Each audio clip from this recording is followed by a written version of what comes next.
Hello MSc, welcome to bike my channel. वही MSc second semester में हमारा जो फोर्थ पेपर है इंस्ट्रूमेंटल केमिस्ट्री, उसमें हमारा टॉपिक चल रहा था एचपीएलसी। लास्ट वीडियो में मैं एचपीएलसी का जो इंस्ट्रूमेंट्स था उसकी वर्किंग मैकेनिज्म और मोबाइल फेस की कैरेक्टरिस्टिक मैं आपको बता चुका था। कैरेक्टरिस्टिक फीचर्स क्या क्या होते हैं। वहीं अगर हम बात करें पंप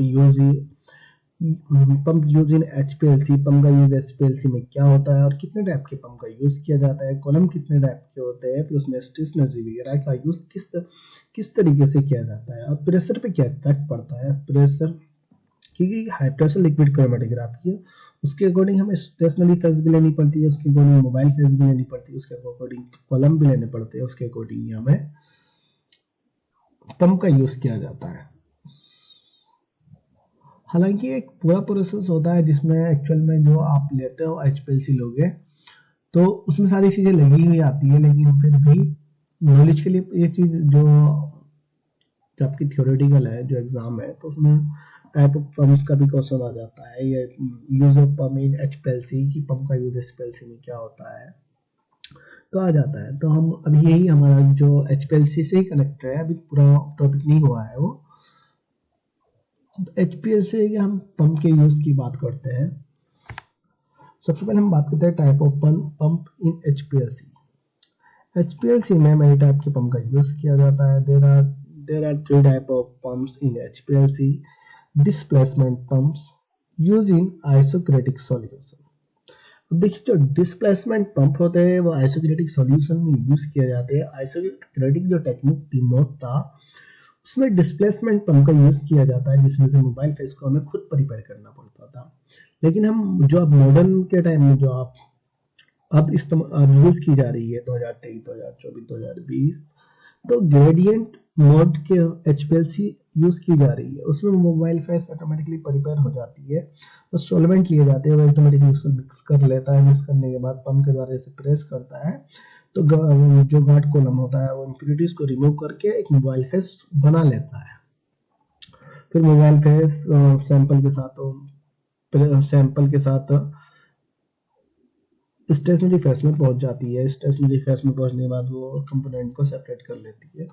तो वही डिस्प्लेसमेंट का आइसोक्रेटिक मोड में यूज किया जाता है। अब जो गार्डियन मोड होता है उसमें दो टाइप की पंप का यूज किया जाता है। एक तो रेसिप्रोकेटिंग पंप होता है, इसको कांस्टेंट फ्लो भी कहा जाता है।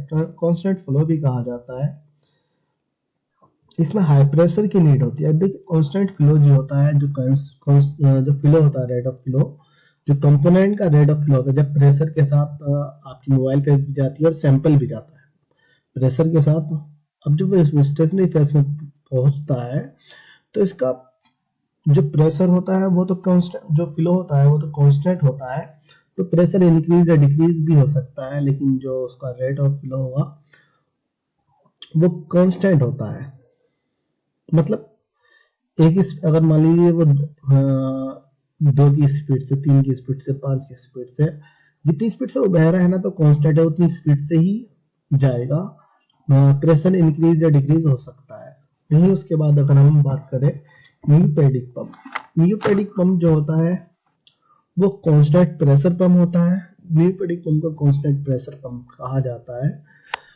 जैसे कांस्टेंट कहा है, constant pressure pump pneumatic pump होता है, कांस्टेंट प्रेशर पंप होता है, जिसमें प्रेशर को कांस्टेंट रखा जाता है। प्रेशर तो फिक्स होता है, लेकिन रेट ऑफ फ्लो इंक्रीज या डिक्रीज हो सकता है। कंपोनेंट का जो रेट ऑफ फ्लो होता है वो बहुत फास्ट भी हो सकता है, स्लो भी हो सकता है, मीडियम भी हो सकता है, बहुत स्लो भी हो सकता है, बहुत मीडियम भी हो सकता है, ज्यादा मीडियम। तो किसी भी तरीके का रेट ऑफ फ्लो इंक्रीज या डिक्रीज हो सकता है। प्रेशर कांस्टेंट होता है। लेकिन जो आपका रेसिप्रोकेटिंग पंप होता है, जिसमें कांस्टेंट, जिसको कांस्टेंट फ्लो पंप कहा जाता है, इसमें फ्लो कांस्टेंट रहता है कि जिस स्पीड से वो जा रहा है ना कंपोनेंट, तो उसी स्पीड से जाएगा, प्रेशर इंक्रीज या डिक्रीज हो जाएगा।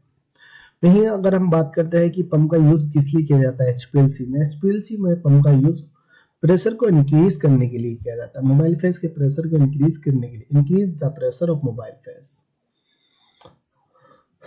प्रेशर को इंक्रीज करने के लिए पंप का यूज किया जाता है। जो प्रेशर होता है अब जो इसमें प्रेशर का यूज किया जाता है वो 1000 से 5000 psi या 2000 से 5000 psi तक यूज किया जाता है। psi होता है कि जो उसका प्रेशर होता है। वही कॉलम, उसके टाइप ऑफ कॉलम की बात करें, there are two type of column are present, long length column and short length column. अब देखिए जो लॉन्ग लेंथ कॉलम होता है वो लॉन्ग होता है, उसमें हाई प्रेशर की नीड होती है। देखिए जब कोई कॉलम लॉन्ग है तो उसमें प्रेशर की मैक्सिमम नीड होती है, ज्यादा हाई प्रेशर की नीड होती है। वही शॉर्ट लेंथ कॉलम की अगर हम बात करें उसमें लो प्रेशर की हमें नीड होती है। प्रेशर हमारा कम लगता है क्योंकि जगह स्पेस कम है तो प्रेशर कम लगता है। वही स्टेशनरी फेस की बात करें, स्टेशनरी फेस टू टाइप की स्टेशनरी फेस यूज की जाती है। स्टेशनरी फेस को डायमीटर के बेस में डिवाइड किया जाता है, स्मॉलेस्ट डायमीटर या लार्जर डायमीटर होता है। जो स्मॉलेस्ट डायमीटर होता है उसका हाई प्रेशर होता है, जो स्मॉलेस्ट डायमीटर होता है वो हाई प्रेशर, जो लॉन्ग लेंथ वाला कॉलम होता है उसमें फिल किया जाता है स्मॉलेस्ट डायमीटर। वहीं उसके बाद लार्जर डायमीटर की बात करें तो शॉर्ट लेंथ कॉलम में फिल किया जाता है जहां पे लो प्रेशर की नीड होती है।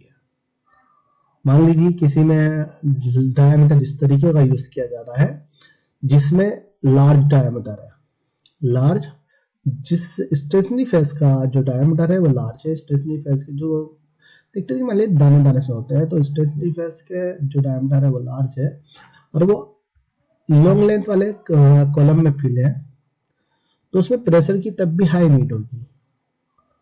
लेकिन अगर मान लीजिए स्मॉलेस्ट डायमीटर फिल कर दी जाए, लार्जर में जो प्रेशर की नीड होगी स्मॉलेस्ट से कम होगी लेकिन हाई प्रेशर की नीड होगी क्योंकि वो कॉलम हाई है, कॉलम लॉन्ग लेंथ है ना, तो इस वजह से ये लार्जर अगर लो प्रेशर में फिल किया जाए तो अब इसको, अब यहाँ पे आप एक और पॉइंट बढ़ा सकते हैं कि लो प्रेशर की नीड होती है। Stationary phase is use large diameter, stationary phase is used smallest diameter. आपका दो पॉइंट इसके उस हेडिंग में बढ़ जाएगा। फिर डायग्राम इसी तरीके से आप इसमें कि if diameter, if long length column is use तो हाई प्रेशर, अगर मान लीजिए शॉर्ट है तब लो प्रेशर। लेकिन अगर इसमें लार्ज बढ़ जाए तो इन दोनों का कंपेयर कर दीजिए तो आप ये थोड़ा सा जो लिखने की कैपेसिटी, मतलब जो लिखना है तो आप थोड़ा नोट्स बढ़ा सकते हो उसके अकॉर्डिंग। मैं थोड़ा बता रहा हूँ इसमें, जो थोड़ा बहुत शॉर्ट करके मैंने इसमें बता दिया है कि शॉर्ट करके ही जो इसमें कि स्टेशनरी फेस में जो डायमीटर है वो, अब जो नोट्स है ना वो थोड़ा सा तुम खुद भी बना लीजिए। अगर मेरे पास नोट्स बने हुए हो या फिर मैं आपको पीडीएफ सेंड कर दूंगा डिस्क्रिप्शन में, या आप बना लीजिए। बस में दोनों कंपैरिजन करना है, कंपैरिजन कर लीजिए और जो मेन पॉइंट है वो लिख दीजिए। अब देखिए भाई मोबाइल फेस की अगर बात करें, मोबाइल फेस उसकी विस्कोसिटी पर डिपेंडेंट होती है। अब मोबाइल फेस में विस्कोसिटी मैक्सिमम हाई भी होती है, विस्कोसिटी लो भी होती है। अब विस्कोसिटी के बेस पे उसकी कंसंट्रेशन डिफाइन की जाती है। मोबाइल फेस की कंसंट्रेशन डिफाइन की जाती है, किसी कंसंट्रेशन मैक्सिमम हाई होती है, किसी कंसंट्रेशन लो होती है। मतलब कोई कंसंट्रेट होता है, कोई डाइल्यूट होता है। डाइल्यूट मतलब पतला, कंसंट्रेट में गाढ़ा। तो वो विस्कोसिटी के बेस पर होता है। विस्कोसिटी के बेस पर अगर हम कंसंट्रेट की बात करें तो उसमें हाई प्रेशर की नीड होगी आपको। वहीं अगर हम बात करें लो डाइल्यूट की, तो डाइल्यूट थोड़ा पतला होता है तो उसमें लो प्रेशर की नीड होती है।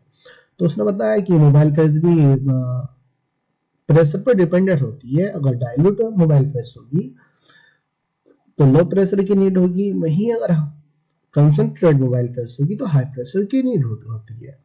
अब इसकी थ्योरी आप इसी तरीके से लिख दीजिए, दोनों में कंपैरिजन कर लीजिए। स्टेशनरी फेस अगर मोबाइल की लो स्मॉलेस्ट हो और कंसंट्रेट हो तो फिर हाई प्रेशर की नीड है। अगर कॉलम छोटा आ जाए तब भी हाई प्रेशर की नीड होगी कंपैरिजन टू अगर डाइल्यूट है और लार्जर स्टेशनरी फेस है, क्योंकि वो स्मॉलेस्ट होगा और स्टेशनरी फेस ये कॉलम को ऐसा भी यूज किया जाता है, स्टेशनरी फेस भी कोई यूज की जा सकती है मोबाइल।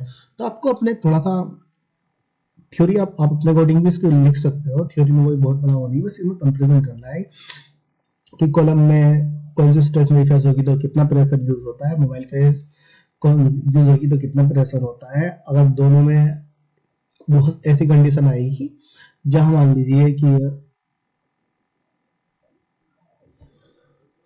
ऐसे भी जैसे अभी मैंने एग्जांपल में आपको मैंने बताया कि मान लीजिए इसमें स्मॉलेस्ट स्टेशनरी फेस और कंसंट्रेट मोबाइल फेस फिल कर दीजिए, तो प्रेशर तो हाई लगेगा ना कि लो लगेगा। लेकिन अगर इसी शॉर्ट कॉलम में लार्जर डायमीटर वाले स्टेशनरी फेस और डाइल्यूट मोबाइल फेस फिल कर दीजिए शॉर्ट कॉलम में, तो इन दोनों में प्रेशर किस में ज्यादा लगेगा, जिसमें स्मॉलेस्ट डायमीटर और कंसंट्रेट मोबाइल फेस परसेंट है, कंपेयर की pressure will be high compare to dilute mobile phase and larger stationary phase। वहीं उसके बाद अगर हम टाइप ऑफ पंप की बात करें कि type of pump in HPLC, there are two type of pump in HPLC।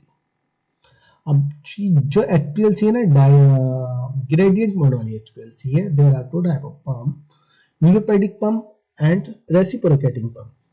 वहीं अगर न्यूपेडिक पंप की बात करें हम, न्यूपेडिक कांस्टेंट प्रेशर पंप होता है। न्यूपेडिक पंप कांस्टेंट, ये न्यूपेडिक पंप है ना, ये constant pressure pump pneumatic pump होता है जिसमें प्रेशर कांस्टेंट होता है और रेट ऑफ फ्लो, जो कंपोनेंट का रेट ऑफ फ्लो होता है वो हाई भी होता है रहता है, लो भी होता रहता है।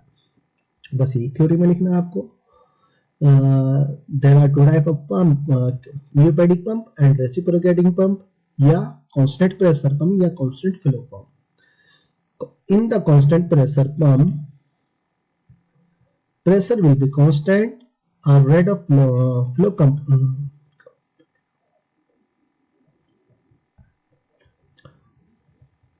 but the flow rate of may be different. Pressure pump the constant the pressure of constant pressure pump. In the constant pressure pump, pressure will be constant, but the flow rate of may be different। वहीं उस constant flow pump की बात करें, constant of flow pump में, या आप reciprocating pump भी कह सकते हैं, in the reciprocating pump या in the constant flow pump, rate of flow will be constant, but pressure may be different। जो प्रेशर होता है वो डिफरेंट हो सकता है, लेकिन जो constant flow component of flow का कंपोनेंट होता है, कंपोनेंट का फ्लो जो होता है वो कांस्टेंट होता है। जब कंपोनेंट कॉलम में आपके जो पंप शुरू में पंप में जो आता है वो मोबाइल फेस आती है, उसकी स्पीड सिमिलर होती है। कांस्टेंट अगर फ्लो की बात करें वो कांस्टेंट होता है। उसके बाद हम इसके इंडिकेटर, इंजेक्शन को थोड़ा डीपली से पढ़ लेंगे और डिटेक्टर विधि को रेड कर लेंगे इन्हीं टॉपिक में। तो मैं आपको डिस्क्रिप्शन में लिंक दे दूंगा उनका भी, आप वहां से देख लीजिए कि इंजेक्शन किस तरीके से होता है इसमें, और जो डिटेक्टर होते हैं वो कौन कौन से डिटेक्टर यूज किए जाते हैं। थोड़ा इंस्ट्रूमेंट ये होता है, ये कॉलम है, ये साइड में कॉलम रखे हुए हैं, यहाँ पे ये इंडिकेटर होता है HPLC, ये स्क्रीनिंग होती है जहाँ उसको ग्राफ सॉफ्टवेयर यहाँ से आपको सेटिंग करनी पड़ती है। ये आपका मोबाइल फेस होती है, फिर ये पंप लगे हुए होते हैं, ये पंप है,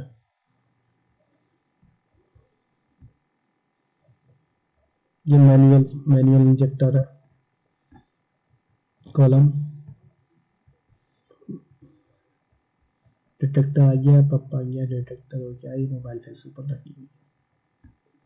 जो मैंने डायग्राम दिखाया ना आपको,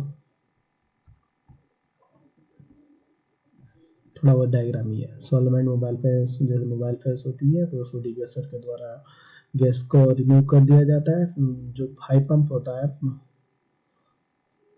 पंप के द्वारा प्रेस किया जाता है, अधिकतर पंप के द्वारा, फिर उसके बाद वो कॉइल से होता है, यहाँ पे कॉइल प्रेजेंट होता है, कॉइल के बाद एक गार्डियन पंप होता है, गार्डियन पंप जो इम्प्योरिटीज को रिमूव कर लेता है। अब यहाँ पे हमने सैंपल इंजेक्ट किया होता है, इंजेक्टर होता है जो नीडल्स के द्वारा सैंपल को इंजेक्ट कर लेते हैं। जैसे इंजेक्ट करते हैं वो मोबाइल फेस अपने अकॉर्डिंग सैंपल को अपने साथ साथ ले जाता है। अब जैसे यहाँ पे ये स्टेशनरी फेस होती है, कॉलम होता है, जो कॉलम में स्टेशनरी फेस सिलिका जेल होती है, ये कॉलम होता है।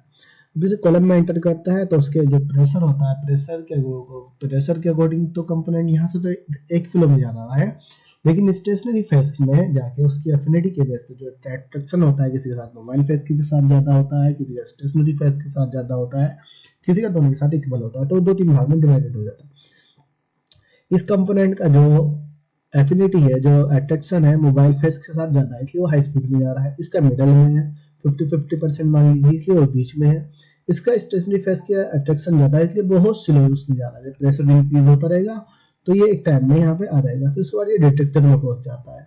अब जैसे डिटेक्टर में पहुंचता है, यहाँ से गया डिटेक्टर में। अब यहाँ से जो इंजेक्ट, यहाँ से वेस्ट मटेरियल निकल जाता है उसका डिटेक्टर के बाद। और जब वेस्ट मटेरियल यहाँ निकल जाता है, जो भी वेस्ट होता है, जो भी कंपोनेंट मैक्सिमम मतलब ज़्यादा हो जाते हैं, जो वेस्ट होता है वो निकल जाता है। यहाँ पे जैसे ये होता है, यहाँ पे एक इलेक्ट्रोड की तरह मान लीजिए इलेक्ट्रोड होता है, यहाँ पे एक ग्राफ मिल जाता है। अब वो यहाँ पे ये ग्राफ के द्वारा क्रोनोग्राम, यहाँ पे एक ग्राफ होता है जिसकी टाइमिंग के अकॉर्डिंग वो क्वालिटी दिखा देता है कि रेड सबसे ज्यादा है, ग्रीन इसमें कम है और ब्लू सबसे कम है। यहाँ इसकी क्वांटिटी भी दिखा रहा है। अब क्वालिटी स्टेशनरी फेस में दिखा दिया। अब क्वालिटी का, फिर क्वालिटी का पता लगाते हैं कि ये किस क्वालिटी का, अरे क्वांटिटी का हमने यहाँ पता लगा लिया। तो ये चीजें एचपीएलसी में होती है। अभी मैं इस पे नेक्स्ट लेक्चर आप इसमें देख लीजिए। इंजेक्टर, हाँ, और डिटेक्टर को हम मैं नेक्स्ट वीडियो में बता दूंगा। Okay, thank you.